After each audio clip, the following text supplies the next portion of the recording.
Good evening, this is Eagle 99.3 News, a service of Hurlinger Chevrolet, and I'm Jake Griffin. President Obama is rolling out a plan to address climate change. I refuse to condemn your generation and future generations to a planet that's beyond fixing. And that's why today I'm announcing a new National Climate Action Plan. In a speech at Georgetown University, the president said levels of carbon pollution are increasing dramatically and stressed there would be profound impacts on the entire globe. He said all weather events are affected by a warming planet. Russian President Vladimir Putin does not intend to help the U.S. catch National Security Agency leaker Edward Snowden. Putin confirmed this morning that Snowden remains in a transit area of a Moscow airport. The former agency contractor revealed government surveillance programs before fleeing the country to Hong Kong and ultimately Russia. Eagle 99.3 local news. Indiana conservation officers want to remind boaters to boat safe and sober this coming weekend. Conservation officers will be out in full force on lakes and rivers for a weekend of boating under the influence detection and enforcement.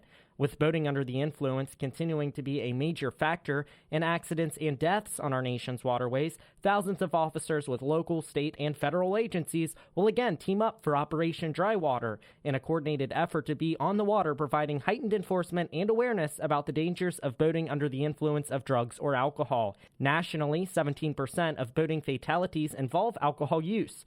2012 saw 62 boating accidents in the state of Indiana, involving 22 injuries and 2 fatalities. Patriot resident Jeremy Papucci recently phoned in with concerns over a fox that he found on his property.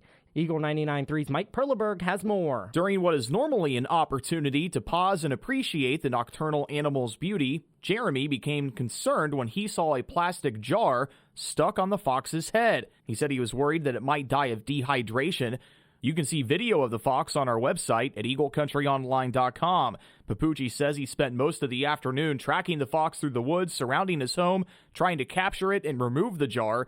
He's made desperate attempts to reach out to local animal control and natural resources departments, but is asking if anyone can help locally. If you can help, he can be reached via contact info on our website. Mike Perleberg, Eagle 99.3 News. The Prince and Princess of Dearborn County's 4-H Fair were crowned last week. Princess Lauren Deddens gave me her feedback on the fair and what the future has in store for her. I thought the fair last week was an incredible time. I'm honored to be crowned and to get the opportunity to go up to the state fair and compete in the state fair pageant against all other queens from the different counties of Indiana. Check out the fair's adorable baby contest winners on our website at eaglecountryonline.com. Just click on news. Children who drowned in Indiana's lakes and pools were often without adult supervision. That's according to a new report from the Indiana Department of Child Services and Department of Natural Resources. In the 11 youth drownings of 2011, most of the cases involved adults not paying attention. The DNR says that 3 children have been among Indiana's 27 drownings thus far this year.